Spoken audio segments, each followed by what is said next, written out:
千禧年初，杜琪峰再现佳作《黑社会》，以冷峻视角开创香港黑帮片的全新操作指南。影片以权力的游戏式叙事，揭示帮派内部的选举、规矩、利益交换以及人性深处的贪婪与背叛。他跳脱以往黑帮片的枪林弹雨，将《东方教父》拍成一部兼具艺术性与真实感的江湖史诗。黑社会从不止于打打杀杀，更是人情世故。不只看热闹，更要看门道。欢迎来到观影悟道。杜琪峰曾透露，影片中的何连胜部分取材于真实的香港黑帮社团和盛和的运作模式。他甚至找过一些旧黑帮成员聊过选举流程，所以影片里的拜关公、投石仔等细节非常真实。梁家辉与任达华在黑社会中多场对峙戏采用半即兴表演，杜琪峰有意追求演员的生猛感，而非严格按剧本演出，使权力对峙的张力更为真实自然。该片曾入围2005年戛纳电影节主竞赛单元。杜琪峰提到，放映结束时，观众寂静10余秒后才致以掌声。他坦言，这是自己最难忘的观影体验，因那份压抑恰是创作初衷所在。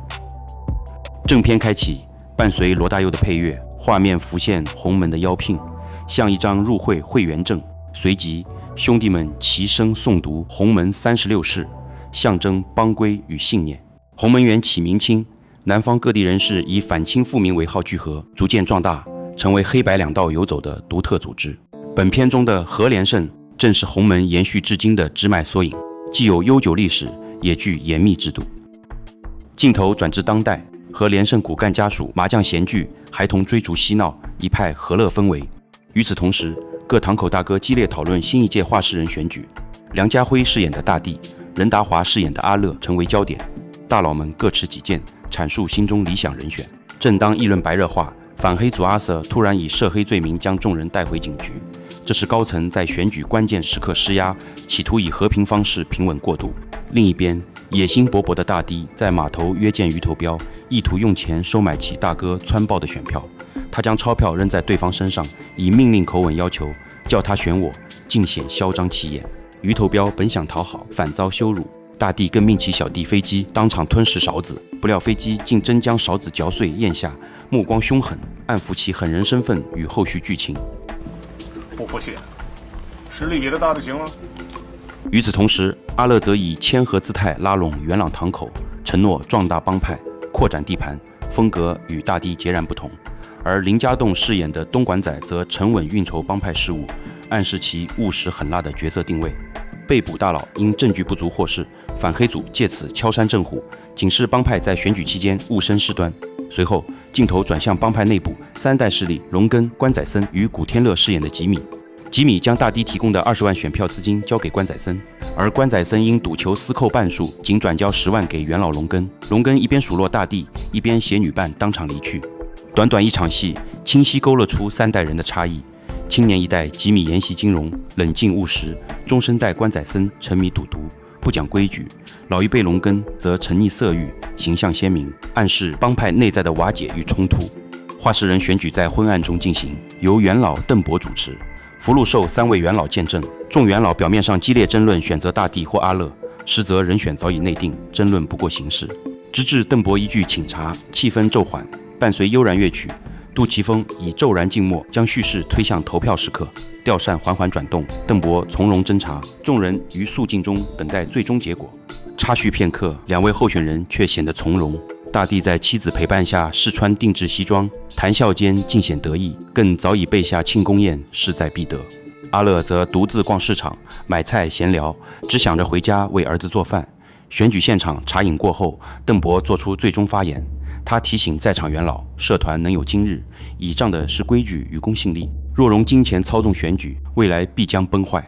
尽管大帝势力更强，但社团讲求平衡，忌一人独大。话音落下，他毅然投票与阿乐，众元老相继举手附和，新的话事人由此诞生。阿乐在家刚备好晚饭，便接到当选话事人的电话，心中暗喜。另一边，大帝的庆功宴希望落空，怒火中烧之下，命人将收钱未办事的龙根与关宰森囚入木笼，从山坡反复推下又拉上，肆意折磨，既为泄愤也为立威。抬上来，抬上来，快抬上来！此后，阿乐与邓伯查叙之间谈及社团信物龙头棍，昔日帮派认棍不认人，他如传国玉玺，象征最高权力，至今虽以形式大于实用，却仍是权威的延续。邓伯嘱咐阿乐务必守护此棍，以成社团正统，而龙头棍的下落为现任画事人崔基知晓。龙头棍的争夺一触即发，成为阿乐与大帝之间的较量焦点。大帝一边在山头折磨龙根与关宰森，一边电话操控崔基，命其以不服选举为由拒绝交棍。崔基虽名义上是画事人，实则为大帝傀儡。当年因辈分不足，大帝才将他推至台前，自己幕后掌权。在威逼之下，崔基只得致电邓伯，陷入两难。另一边，吉米将大帝绑人之事告知阿乐，阿乐试图劝和大帝，反遭强硬回绝。大帝毫不遮掩夺棍野心，全然不将新画事人放在眼中。崔基已命亲信前往广州取棍，意图掌握主动权。行车途中，龙根与关宰森被大帝手下扔下车，惨状不堪。这是大帝对崔基的严厉警告。与此同时，社团内部纷争不断，青年被厮杀不止，元老间亦分歧激烈。邓伯身旁的老鬼恩与川豹各为其主，争执不休。邓伯努力调和，呼吁双方以大局为重，确保龙头棍安全。窜豹愤而暗放老鬼恩车胎气，遭对方怒骂并砸窗报复，荒诞收场。反黑组察觉局势紧张，再度召集邓伯、阿乐与大帝等社团核心至警局谈话，试图缓和冲突。然而，在抓捕过程中，大帝竟在记者与警察面前公然追打崔基，气焰嚣张，致其逃窜时遭车撞成重伤。大帝却仍猖狂大笑，毫无收敛。而在警局内，阿乐与大帝仍暗中指挥手下争夺龙头棍。阿乐通过元老火牛派出大头与师爷苏，迅速找到广州方面的人物，软硬兼施，救出四眼明，抢先夺得龙头棍。不料内地公安随即赶到，大头携棍撤离，师爷苏留下应对。负责此案的石队长与他早有渊源，曾在港卧底，亦将于第二部再度登场。另一边，大帝则指派长毛以金钱收买鬼佬与东莞仔，继续争夺行动。警方安排元老分别劝说阿乐与大帝，阿乐表示配合，而大帝拒不妥协，甚至扬言要另立新和连胜对抗元老。警方只好请邓伯亲自出面，但大帝夺权之心依旧坚决，双方矛盾一触即发。你想搞垮社团，没人会答应的。另一边，大头携龙头棍返港途中遭东莞仔拦截，虽拼死护棍，口诵洪门誓词，仍不敌对方凶狠攻击。危急时刻，双方大哥来电叫停，大头才得以保全性命。东莞仔接过任务，继续送棍，又先后遭遇吉米追击和警方临检，最终凭借飞机协助暂时脱身。然而交接时才发现火牛已被长毛挟持，飞机孤身迎战，吉米也及时赶到，开车撞倒长毛，解救火牛，并亲手报复。随后吉米又驾车冲入战团，助飞机脱困，从他手中取得龙头棍。吉米将受伤的飞机安置于电话亭内，为其披衣并呼叫救护车，方才离去，显出江湖人之间难得的情谊。病房中垂危的崔基苏醒后，意图向警方揭发大帝，以求自保。大帝闻讯震怒，想要灭口，而一向温和识人的阿乐却展现出更为冷酷的算计。他趁机卖人情给大帝，指使火牛制造意外撞死崔基之子，并威胁其自我了断，否则全家难保。崔基最终绝望拔管，警方得知后亦无可奈何。事后，阿乐迅速召见吉米，以洞察人心的言语剖析其顾虑与欲望，软硬兼施，终将其收归麾下。至此，阿乐已基本掌控全局，原属各方的心腹大多归顺。他持龙头棍走下楼梯，收众小弟为干儿子，场面霸气尽显，宛如帝王登基，权势尘埃落定。谁冒犯你们，就是冒犯我阿乐，可以跟外面的人说，是我干儿子。阿乐亲自携保释金将大帝接出警局，门外双方人马对峙，气氛紧张。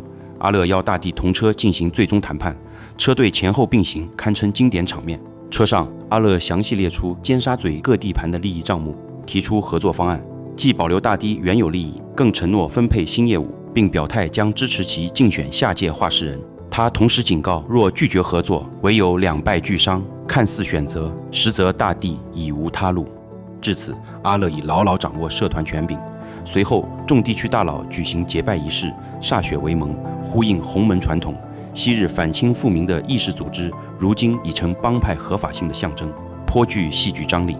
阿乐随即兑现承诺，借大帝约出尖沙咀大佬孔龙。孔龙误以为可联手对付阿乐，疏于防范，不料大帝与阿乐里应外合，突然发难，在闭门的房间内联手将其砍杀。门外孔龙手下则被大帝提前通知的警方一网打尽。自此，尖沙咀顺利纳入核连胜版图。伴随欢快旋律，阿乐与大帝在车中共吸雪茄，立于高处俯瞰尖沙咀夜景，权力与财富尽在掌握，俨然步入巅峰。然而江湖更迭，有人得意，便有人失意。吉米推着轮椅上的龙根，这位被大帝摧残却无人问津的老者，听他忠告，欲在社团生存，必须攀至最高位，否则终成棋子。阿乐与大帝携家眷同去钓鱼，性格差异在垂钓间尽显。阿乐沉稳，屡有收获；大帝急躁，久无余训，便破口大骂。阿乐之子道出关键：钓鱼需耐心。而大帝的急进终招杀身之祸，他再度提出双化世人之意。阿乐表面阴允，杀心已动，权欲之巅岂容共享？趁大帝更换鱼饵，阿乐以石块猛击其头，直至断气。随后又勒死目睹全程的大帝妻子，将二人埋于野地。一群山猴无言目击这场权力终局。势必阿乐驾车携惊魂未定的儿子离去，高少华对天歌升起，黑色结局如幕落下。回顾全篇，一向温文尔雅的阿乐却在最后展露了獠牙，用残暴的手段解决了他最大的权力竞争者。而反观大帝，平时做事残暴凶狠，却没能防住阿乐这位正人君子，最终栽在了他的脚下。影片中诸多阴谋算计、逼死吹击、暗中偷袭等，大多出自阿乐之手。杜琪峰借此揭示人性并无纯粹善恶，权力与金钱足以重塑一个人的本质。更讽刺的是，开篇庄严诵念的洪门36世被话事人与帮众一再践踏。所谓道义与规矩，终究难敌权力的诱惑。所谓话事人，表面遵循传统推举，实则却是欲望与算计的角力场。阿乐初显谦和，后露杀心，恰恰说明权力并非传承而得，而是鲜血与谎言铸就。杜琪峰以此暗喻，一切权力系统，不论外表多具合法性，内核仍是暴力与操纵。影片不断呼应洪门36世，然而从阿乐到大帝，无人真正遵守，誓词成了仪式性的装饰。所谓道义、忠诚，在利益面前不堪一击。这不仅是黑帮的预言，更是对一切传统价值在现代化进程中异化的反思。规则只是工具，绝非信仰。结尾湖畔，阿乐与大帝共钓，谈笑间骤起杀机。阿乐从钓鱼需耐心到持石猛砸，揭露了一个真相：权力腐蚀人性，并非缓慢过程，而是一瞬间的坠落。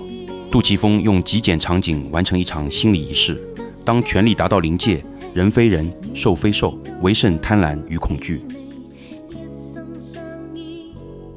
一根木棍贯穿全片，成为社团最高权力的象征。然而它本身毫无价值，只因众人共识而被赋予意义。这暗合人类社会的权力建构本质。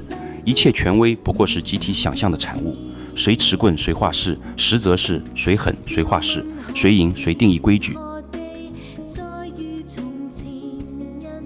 埋尸一段，山间野猴尽是一切，他们不解人性善恶，不辨权力游戏，只是存在。杜琪峰借此提醒，自然不理人间戏，暴力循环永无终局。人类的权斗、流血、背叛，在更广阔的时空尺度下，不过是一瞬荒诞。黑社会不是江湖故事，而是一则权力哲学的谕旨。杜琪峰冷眼不评判，只呈现所谓黑社会，实则是微缩的人间事。你我皆在局中，只是筹码不同。本期黑社会解说完毕，欢迎评论、点赞、转发，一键3连，你的支持是我们持续努力的动力。